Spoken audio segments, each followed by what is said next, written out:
सो hello guys, good evening. So आज हम start करेंगे चैप्टर नंबर 8 सिम्पेटोड्स।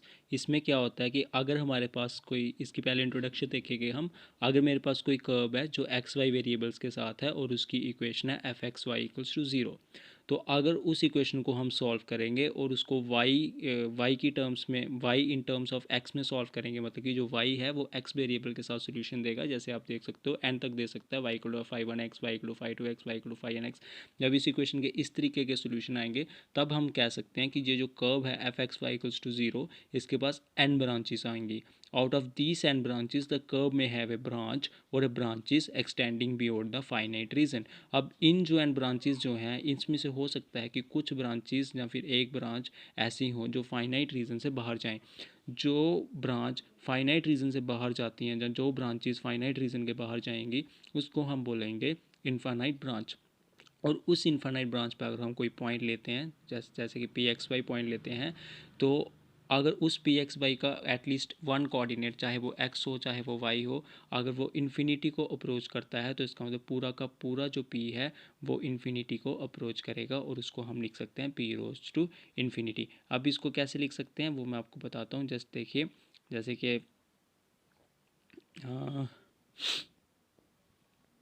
जैसे कि सपोज करो ये मेरे पास एक कर्व है, ठीक है, ये मेरे पास एक कर्व है। तो सपोज करो ये कर्व है और इसका ये वाला जो हिस्सा है ये फाइनाइट रीजन के बाहर है। फाइनाइट रीजन सपोज करो यहाँ तक था, तो इस रीजन के बाहर भी तो कर्व गई है ना। तो ये जो हिस्सा होगा, ये हिस्से को बोलेंगे हम इनफाइनाइट ब्रांच बोलेंगे, ठीक है। इसको क्या बोलेंगे? Infinite branch. और इस हिस्से पे अगर मैं कोई पॉइंट लेता हूँ, for example p x y, मैं क्या ले लेता हूँ, कोई पॉइंट ले लेता हूँ। तो अगर इस पी एक्स वाई में से आइदर एक्स या फिर वाई अगर इन्फिनिटी को अप्रोच करेगा तो ये पूरा पॉइंट किसको अप्रोच करेगा? इन्फिनिटी को। तो ये इंट्रोडक्शन थी f x Y equals to zero, जैसी कोई कर्व हो और उसमें अगर ए वाई जो है वो एक्स की टर्म्स में सोल्यूशन देता हो और उसमें से वो उन सोल्यूशंस को हम बोलते हैं ब्रांचेस। और अगर कोई ब्रांच फाइनाइट रीजन से बाहर जाती है यानी कि इनफाइनाइट ब्रांच बन जाती है, और इनफाइनाइट ब्रांच पे जहाँ अगर हम पॉइंट लें और उस पॉइंट के जो कोऑर्डिनेट्स हैं वो इन्फिनिटी को अप्रोच करें, तो पूरा पी पॉइंट भी किसको अप्रोच करता है? इन्फिनिटी को, ठीक है। तो ये थी इंट्रोडक्शन। अब हम देखेंगे कि हमारे पास सिम्पेटोट जो होता है वो क्या होता है, ठीक है। तो सिम्पेटोट क्या होता है? देखिए, a straight line L is called an asymptote of an infinite branch of a curve if and only if the perpendicular distance of a point P on that branch from the straight line L tends to zero as P moves to infinity along the branch। क्या मतलब है? देखिए, suppose कीजिए कि मेरे पास किसी भी straight line L को हम सिम्पेटोड बोलते हैं, और जो सिम्पेटोड जो होता है ये हमेशा इनफाइनाइट ब्रांच का होता है। कोई कर्व होगी, उसकी इनफाइनाइट ब्रांच के पास एक स्ट्रेट लाइन होगी एल, उस एल को हम सिम्पेटोड बोलेंगे इफ़ एंड ओनली इफ़। तो ये जो डेफिनेशन है जो नेसेसरी एंड सफिशिएंट कंडीशन को मानती है, if and only if the perpendicular distance of A point P on that branch. अगर इस ब्रांच में मैं कोई पॉइंट लेता हूँ पी और उस पी का उस स्ट्रेट लाइन से डिस्टेंस जो कि परपेंडिकुलर होगा from the straight line l tends to zero, और जे परपेंडिकुलर ज़ीरो अप्रोच करेगा इन्फिनिटी को। कब अप्रोच करेगा इन्फिनिटी को? जब जे पॉइंट पी जो अपने इन्फिनाइट ब्रांच पे लिया था, जे भी किसको अप्रोच करे? इन्फिनिटी को अप्रोच करे। तो तब ये जो स्ट्रेट लाइन होगी इसको हम क्या बोलेंगे? सिम्पेटोड बोलेंगे। समझ आई? अब मैं उसको फिर से एक बार आपको समझाता हूँ। देखिए, सपोज कीजिए ये मेरे पास एक इनफाइनाइट ब्रांच है, ये मेरे पास एक स्ट्रेट लाइन एल है। ये कौन सी स्ट्रेट लाइन है? मेरे पास एल है, स्ट्रेट लाइन एल। और ये जो है मेरे पास ये इनफाइनाइट ब्रांच है कर्व एफ एक्स वाई की, ठीक है। किसी कर्व एफ एक्स वाई की ये मेरे पास इनफाइनाइट ब्रांच है। तो इस ब्रांच पे मैं एक पॉइंट ले लेता हूँ जो कि है पी पॉइंट, और इस पी पॉइंट का डिस्टेंस जो है इस एल से वो परपेंडिकुलर होना चाहिए। और अगर जे पी पॉइंट, अगर जे डिस्टेंस मेरा इन्फिनिटी को अप्रोच करता है, लेकिन अकॉर्डिंग टू दिस पॉइंट, अगर ये पी पॉइंट भी कर्व के अलॉन्ग इन्फिनिटी को अप्रोच करे, अगर ये P point along the curve infinity को अप्रोच करता है, उस वजह से ये डिस्टेंस जो है, जो कि परपेंडिकुलर डिस्टेंस है from a point p to this straight line l, वो भी अगर इन्फिनिटी को अप्रोच करता है तो तब हम इस एल को क्या बोलेंगे, सिम्पेटोड बोलेंगे। समझ में आया? तो ये थी सिम्पेटोड की डेफिनेशन। तो कहता है कि कोई भी स्ट्रेट लाइन एल को हम सिम्पेटोड बोलेंगे किसी भी infinite branch of a curve की, ये इनफाइनाइट ब्रांच है, of an infinite branch of a curve if and only if the perpendicular distance of a point P on that branch, अगर इस पे मैं कोई पॉइंट P लेता हूँ और पॉइंट P का जो डिस्टेंस है परपेंडिकुलर होना चाहिए इस स्ट्रेट लाइन से, वो अगर इन्फिनिटी पे जाए, किसके अकॉर्डिंग, अगर ये पी वी कहाँ पे जा रहा, कहाँ पे अप्रोच करे, इन्फिनिटी पे, और अगर परपेंडिकुलर डिस्टेंस भी इन्फिनिटी पे अप्रोच करे, तो ये एल को हम बोल देते हैं सिम्पेटोड। आई होप आपको सिम्पेटोड क्लियर हो गया होगा। अब उसके बाद हमारे पास आता है कि जो रेक्टेंगुलर सिम्पेटोड होता है वो क्या होता है। तो कह रहा है if and asymptote to a curve is either parallel to X axis और parallel to Y axis then it is called a rectangular asymptote, and asymptote parallel to X axis is usually called horizontal asymptote, and asymptote parallel to Y axis is called a vertical asymptote. क्या मतलब, देखिए अब आपने पढ़ा कि जो सिम्पेटोड होता था वो स्ट्रेट लाइन होता था, तो ये स्ट्रेट लाइन जो है ये आइदर वाई एक्सिस के पैरेलल हो सकती है, या फिर ये स्ट्रेट लाइन आपकी ये स्ट्रेट लाइन आपकी एक्स एक्सिस के पैरेलल भी हो सकती है। तो जब भी स्ट्रेट लाइन, चाहे वो एक्स एक्सिस के पैरेलल हो चाहे वो वाई एक्सिस के पैरेलल हो, तो उसको हम बोलते हैं रेक्टेंगुलर सिम्पेटोड। अगर वो एक्स एक्सिस के पैरेलल है तो उसको हम बोलेंगे हॉरिजॉन्टल सिम्पेटोड, ठीक है, और अगर वो वाई एक्सिस के पैरेलल है तो उसको हम बोलेंगे वर्टिकल सिम्पेटोड, ठीक है। तो आप यहाँ भी देख सकते हो कि if and asymptote to a curve is either parallel to X axis या फिर पैरेलल टू वाई एक्सिस होगी, तब हम उसको रेक्टेंगुलर सिम्पेटोड बोलेंगे। अगर सिम्पेटोड एक्स एक्सिस के पैरेलल आता है तो उसको हम बोलते हैं हॉरिजॉन्टल सिम्पेटोड, और अगर सिम्पेटोड पैरेलल आता है वाई एक्सिस के तो उसको हम बोलते हैं वर्टिकल सिम्पेटोड। आई होप आपको रेक्टेंगुलर सिम्पेटोड क्लियर हुआ होगा। उसके बाद हमारे पास आता है ओब्लिक सिम्पेटोड।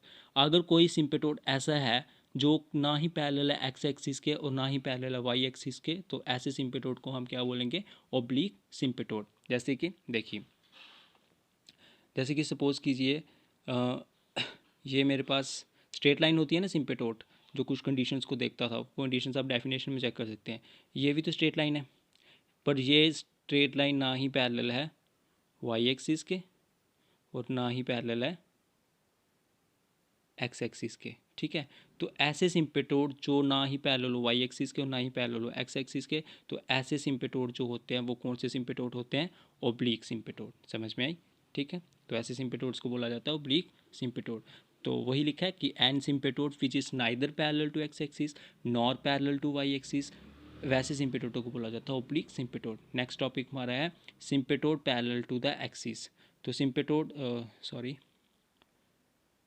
तो जो सिम्पेटोड पैरेलल टू द एक्सिस कैसे होते हैं, देखिए यहाँ पे ये जो सिम्पेटोड है, ये देखिए ये हमारे पास इनफाइनाइट ब्रांच है, दिखाते हैं आपको, ये जो है ये इनफाइनाइट ब्रांच है, ठीक है।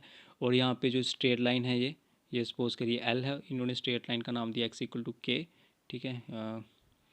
ये मेरे पास इनफाइनाइट ब्रांच है, ठीक है। तो ये जो स्ट्रेट लाइन है ये इन्होंने दिया है एक्स इक्वल टू के, और ये जो है मेरे पास ये बीच में आप पी पॉइंट से यहाँ पे देख सकते हो, ये परपेंडिकुलर डिस्टेंस है, ठीक है। तो ये परपेंडिकुलर डिस्टेंस जो है ये इन्फिनिटी को अप्रोच करेगा जब जे पॉइंट पी जो है ये किसको अप्रोच करेगा, इन्फिनिटी को।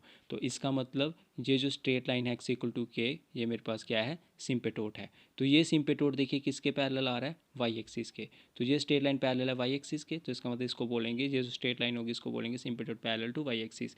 वैसे ही आप इधर देख सकते हैं, ये वहाँ भी यही है, ये हमारे पास इनफाइनाइट ब्रांच है, ये मेरे पास पॉइंट पी है, ये मेरे पास एक्स इक्वल टू के एक स्ट्रेट लाइन है जो कि पॉइंट पी से लेके इस पॉइंट तक जो है डिस्टेंस परपेंडिकुलर रखती है, और जैसे ही ये पी इन्फिनिटी की तरफ जाएगा तो स्ट्रेट लाइन भी कहाँ जाएगी, इन्फिनिटी की तरफ। इसका मतलब ये जो स्ट्रेट लाइन है ये सिम्पेटोड है, तो और ये स्ट्रेट लाइन भी किसके पैरेलल है, सीधा वाई एक्सिस के। तो इसको भी बोल सकते हैं कि this is also asymptote which is parallel to Y axis. और भी आप एग्जाम्पल्स देख सकते हैं, जैसे नीचे है, ठीक है, तो नीचे भी हैं, तो इसमें भी वही है, ये जो स्ट्रेट लाइन है आपकी, ठीक है, ये जो स्ट्रेट लाइन आपकी ये पैरेलल है वाई एक्सिस के, ठीक है। और इसके बाद ये भी स्ट्रेट लाइन है जो ये पैरेलल है वाई एक्सिस को, और ये कंडीशंस फॉलो करती हैं सिम्पेटोड की, तो इसलिए सिम्पेटोड ये जो है इसके इन दोनों केस में जो सिम्पेटोड है स्ट्रेट लाइन ये पैरेलल है वाई एक्सिस के। तो स्ट्रेट लाइन जो होती है अगर वो पैरेलल हो वाई एक्सिस को और सिम्पेटोड की कंडीशंस को फॉलो करे तो उसको हम बोलते हैं सिम्पेटोड पैरेलल टू वाई एक्सिस। ठीक है। इसके बाद हमारे पास है कि देखिए इस कभी केस में हमने स्ट्रेट लाइन को क्या नाम रखा था, एक्स इक्वल टू के, तो हम बोल सकते हैं let x equal to k be any asymptote of the curve y equal to f x parallel to Y axis. तो इस केस में जितने भी स्ट्रेट लाइन थी वो किस कर्व की ली गई थी, y equal to f x की, और वो पैरेलल आए थे वाई एक्सिस के। अब इसमें जो एक्स इक्वल टू के है हमने इसको क्या करना है, डिटरमाइन करना है। ठीक है, जो इधर आ रहा है ना एक्स इक्वल टू के, इस वेट जो एक्स इक्वल टू के है ना इसकी हमने वैल्यू निकालनी है, तो कैसे निकालेंगे वो हम आगे देखेंगे। सो हम कोई पॉइंट ले लेंगे पी एक्स वाई, हम कोई पॉइंट ले लेंगे be any point on the curve. ठीक है, तो अगर मेरे पास कोई कर्व ले ली मैंने, ठीक है, इस कर्व के ऊपर मैंने कोई पॉइंट ले लिया पी, तो ये जो पी पॉइंट है ये किसके ऊपर है, कर्व के ऊपर पॉइंट है, और ये एक सिम्पेटोड है मेरा जिसकी वैल्यू जो है एक्स इक्वल टू के। ठीक है, तो अगर इस पी का डिस्टेंस सिम्पेटोड से जो है वो पी एम है, तो norm of p m, mod of जो पी एम होगा वो कैसे दिया जाएगा, मॉड ऑफ एक्स माइनस के दिया जाएगा, क्योंकि आपको पता है पी के कोऑर्डिनेट्स क्या थे, एक्स वाई थे, और इस एम के कोऑर्डिनेट क्या है, एम का जो वाई होगा और पी का जो वाई होगा वो सेम होगा, इसलिए y minus y equal to zero होगा, वो हम लिखेंगे नहीं, इसका एक्स माइनस इसका एक्स होगा, और जिसका एक्स क्या है के है, तो इसका एक्स माइनस के होगा, इसलिए यहाँ पे आया एक्स माइनस के। उसके बाद हमारे पास क्या है कि let p x y moves to infinity along the curve then y alone stands to infinity. तो देखिए अब एक्स माइनस के है लेकिन वाई का कुछ पता नहीं है, तो अगर जो आपने कर्व ली थी, ठीक है, उस कर्व के ऊपर आपने पॉइंट लिया था पी जिसके कोऑर्डिनेट्स थे एक्स और वाई, अगर ये पी पॉइंट आपका इन्फिनिटी की तरफ जाता है तो एक्स के बारे में आप जानते हो लेकिन वाई के बारे में नहीं जानते हो, इसका मतलब वाई जो अलोन होगा वो जहाँ इन्फिनिटी की तरफ जाएगा, जहाँ फिर कहाँ जाएगा, माइनस इन्फिनिटी की तरफ, ये आपने इंट्रोडक्शन में पढ़ा था। ठीक है, तो इसका मतलब वाई आपको वैल्यू देगा इन्फिनिटी या माइनस इन्फिनिटी की, जब लिमिट होगी एक्स अप्रोच कहाँ करेगा, के को, और इक्वलेंटली आप कह सकते हो कि एक्स लिमिट ऑफ एक्स जो होगी वो आपको के की वैल्यू देगा जब वाई किसको अप्रोच करेगा, इन्फिनिटी को, प्लस माइनस इन्फिनिटी को। ठीक है, तो इस तरीके से आप के की वैल्यू निकाल सकते हो।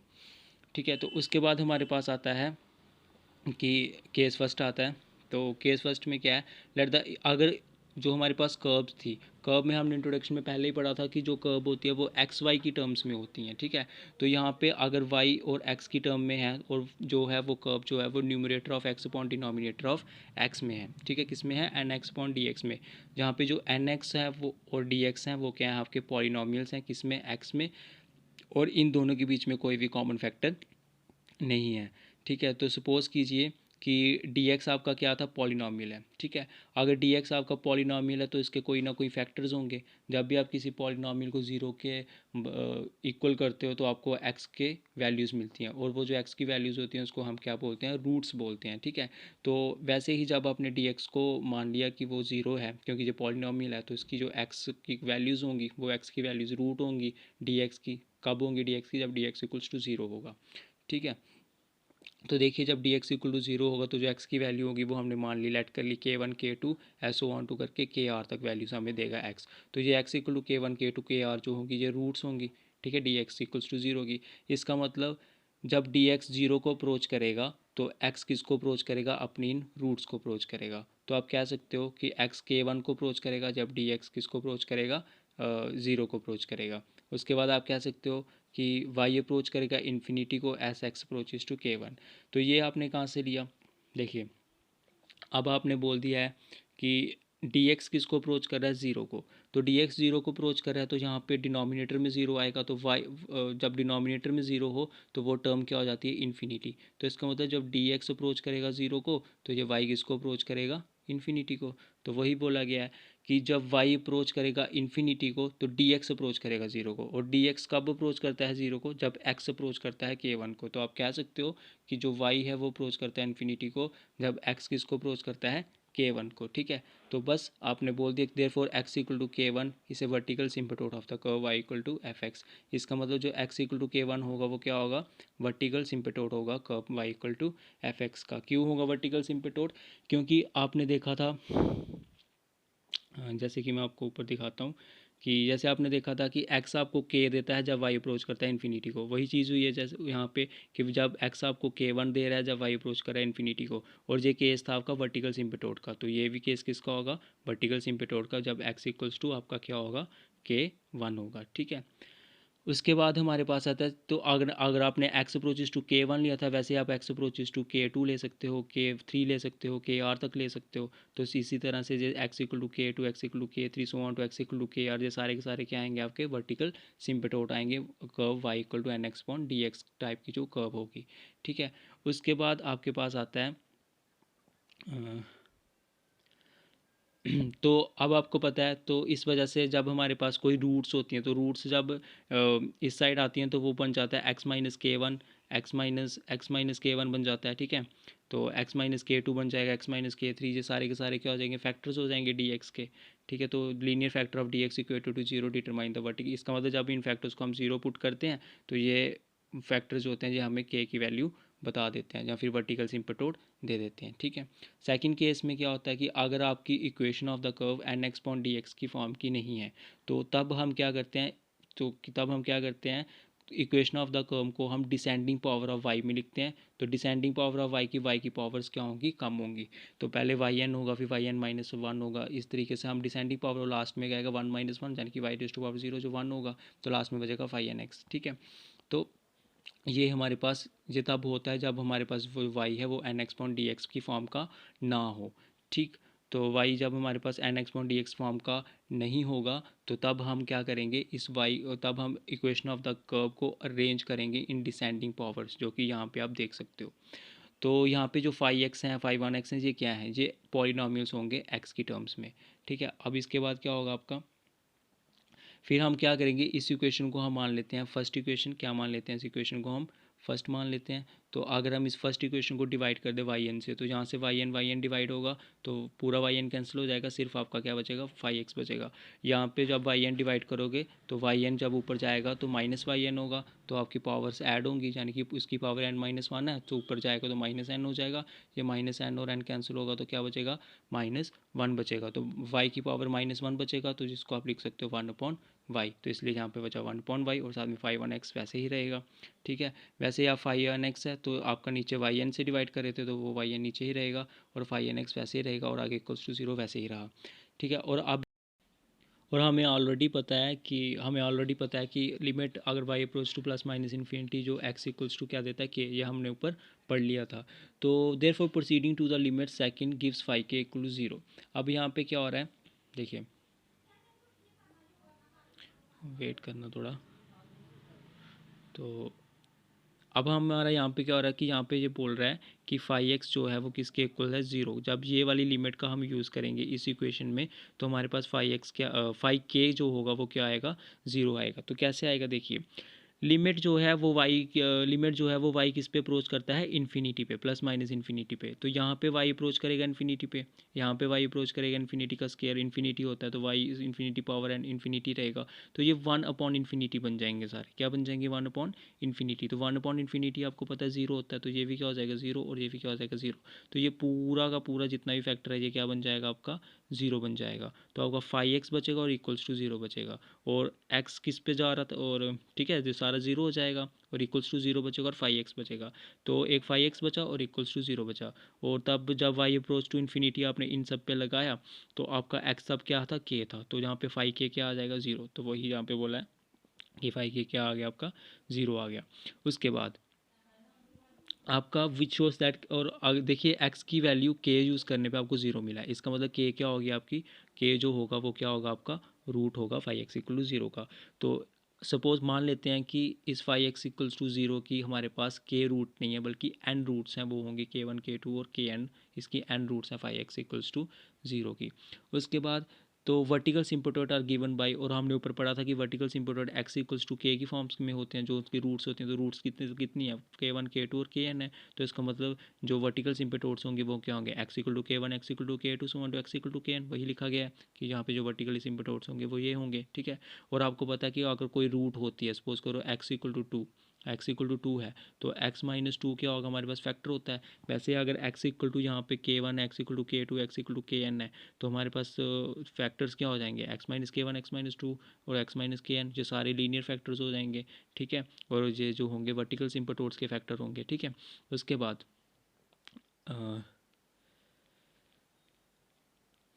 वैसे ही आपने सिंपेटोड पैरेलल टू एक्स एक्सिस के लिए करना है, आप खुद करिएगा। अगर आपको पता नहीं लगे तो आप कमेंट सेक्शन में ज़रूर बताइएगा, मैं इसको करवा दूंगा।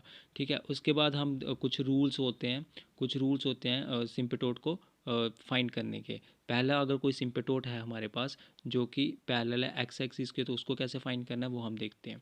ठीक है, तो सबसे पहले हम क्या करेंगे, equate to zero the real linear factors in the coefficient of highest power of x in the equation of the given curve. मतलब कि आपको जो गिवन कर्व की इक्वेशन दी होगी उसमें आपने क्या करना है, हाईएस्ट पावर ऑफ एक्स लेनी है। हाईएस्ट पावर ऑफ एक्स को सर्च करना है और उस हाईएस्ट पावर ऑफ एक्स के अपने कोफिशेंट देखना है और उस हाईएस्ट पावर ऑफ एक्स के कोफिशेंट को आपने इक्वेट कर देना है ज़ीरो के। ठीक है, हाईएस्ट पावर मतलब कि हाईएस्ट पावर ऑफ एक्स के आपने कोफिशेंट को देखना है और कोफिशेंट को किसके इक्वेट कर देना है, ज़ीरो को इक्वेट कर देना है। तो उसके बाद it should be noted properly that if the coefficient of highest power of x in the equation of the given curve is constant, और वो जो कोफिशेंट था हाईएस्ट पावर ऑफ एक्स का, अगर वो आपके पास क्या आता है, वो आपके पास कांस्टेंट आता है या फिर उसकी कोई भी रियल लीनियर फैक्टर नहीं है, तो इसका मतलब होगा कि कर्व के पास कोई भी सिंपेटोड नहीं होगा जो पैरेलल होगा एक्स एक्सिस के। ठीक है, तो जब आपने सिंपेटोड फाइंड करना हो पैरेलल टू एक्स एक्सिस, तो आपने याद रखना कोफिशेंट देखना है हाईएस्ट पावर ऑफ एक्स का। ठीक है, तो इसी तरीके से तो अगर वो हाईएस्ट पावर ऑफ एक्स के कोफिशेंट को फिर आपने इक्वेट करना है ज़ीरो के, और अगर वो highest power of coefficient of highest power of x आपका क्या निकलता है, कांस्टेंट निकलता है, या फिर कोई रियल लीनियर फैक्टर नहीं निकलता है, तो इसका मतलब उस कर्व का कोई भी सिंपेटोड पैरेलल नहीं होगा एक्स एक्सिस के। ठीक है, तो वैसे ही आपके पास सिंपेटोड फाइंड करना हो अगर आपने पैरेलल टू वाई एक्सिस, तो आपने वाई एक्सिस की हाईएस्ट पावर का कोफिशिएंट देखना और उसको इक्वेट करना है ज़ीरो के। तो हाईएस्ट पावर ऑफ वाई का आपने कोफिशिएंट देखना और इसको इक्वेट करना है अपने ज़ीरो के, और अगर वो कोफिशिएंट जो है वो आपका कांस्टेंट है या फिर नो रियल लीनियर फैक्टर है, तो कर्व के पास कोई भी सिंपेटोड पैरेलल नहीं होगा वाई एक्सिस के। ठीक है, तो ये इससे हमारा जो जनरल था 8A एक्सरसाइज में जो यूज़ होना था उसके बारे में हमने पढ़ लिया। अब हम पढ़ेंगे 8A एक्सरसाइज।